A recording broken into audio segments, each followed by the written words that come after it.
Hey guys, it's Miss Washington, and today's topic is conservation of mass. Okay, we've been talking a lot about counting atoms. This is a really fancy way to say, is it equal on both sides? And I'll show you what I mean. This is another fancy way of saying, is it balanced or unbalanced? And basically, is it equal or not equal on both sides? All right, when we start using chemicals in class or any experiment, what we have is called reactants that give us products. And when you see that in an equation, basically your reactants are on your left side, so left, and your products are going to be on your right. And let me show you what that looks like. So when we do any chemical reaction, we'll start off with a substance. I'll do CH4. We might mix that or add that to 2O2. And that's gonna give us a product on the right-hand side. In this case, it's gonna be CO2 plus 2H2O. All right, so these are our reactants. We mix these together to create this. So these reacted together to create a product. All right, we want to know, is this equal on both sides? In other words, does it show conservation of mass? Is it balanced or is it unbalanced? Is it equal or not equal? So just like we've been doing before, we're gonna count the atoms on both sides. We're gonna start off with our left side, which is our reactants. I see capital C. Look at your periodic table. Capital C is here, that's carbon. So I'm gonna list it out, carbon. I see a capital H. Look at your periodic table again. Capital H. We should know by now that that is hydrogen. And then I see a capital O. Periodic table again. Capital O, which is oxygen.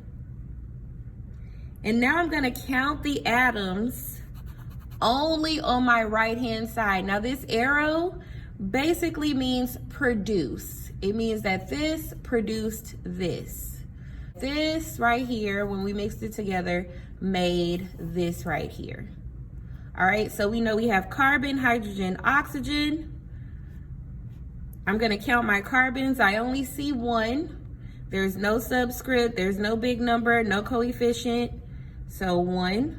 Now I'm looking at hydrogen. It has a subscript of 4. So I know it has 4. Then we have oxygen. We have this little 2 here, but we have a big 2 here. 2 times 2 equals 4. So I have 1 atom of carbon, 4 atoms of hydrogen, 4 atoms of oxygen, which is a total of 9 atoms. Now I'm gonna see if we have that on our right-hand side or our product side. All right, we still have carbon. I see carbon. I see oxygen, and I see we also have hydrogen. So far, these are the same 3 elements on the other side. So far we're looking in good shape. Now I'm gonna count the atoms. I have 1 carbon. I'm looking at oxygen. I have 2 here. Then I have hydrogen here. We have a little 2 and a big 2. Multiply those together, you get 4. But then I see another oxygen here. It doesn't have a subscript, but we gotta go back to the big number. 1 times 2 will give you 2 more oxygen, and that equals 4. So 1 plus 4 plus 4 is going to give us 9 atoms. So let's compare. 1 carbon here, 1 carbon here. 4 hydrogen here, 4 hydrogen here. 4 oxygen here, 4 oxygen here. They both equal 9. So is it equal on both sides? Yes. Is it balanced? Yes. Does it show conservation of mass? Absolutely. So we're going to write that out. Yes. Exclamation point. This equation shows conservation of mass because our reactants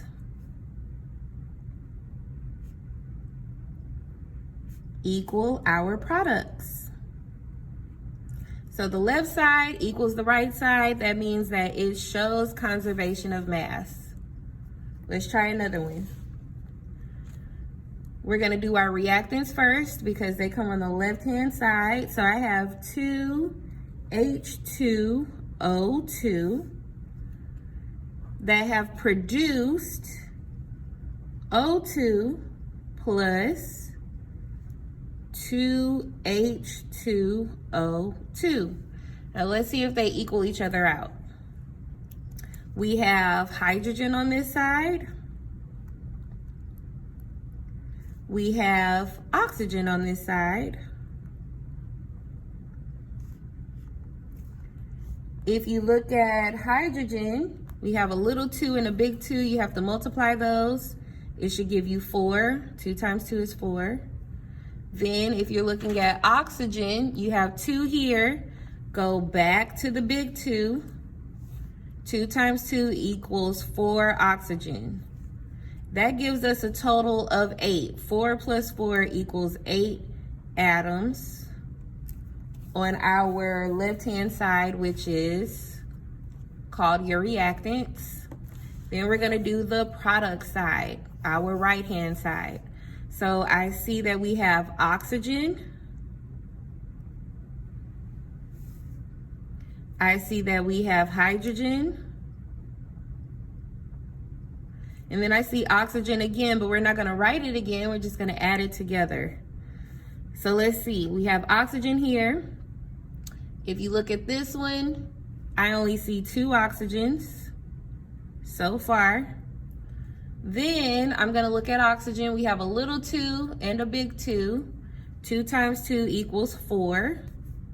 Then I have another oxygen here. I have a subscript of 2, but I have to go back to the big number. And that gives me 2 times 2, which is 4. So I'm going to add 4. And now that gives me 6. So let's take a look. We have hydrogen. I have 4 on my left side, or my reactant side. And I have 4 on my product side. Then I'm going to look at oxygen. I have 4 on my reactant side. But this time, I have 6 oxygens on my product side. If we add 6 plus 4, that gives us 10 atoms. I have 8 atoms on my left-hand side, reactants, and I have 10 atoms on my product side. That is not equal. So no, exclamation point, this equation does not show conservation of mass.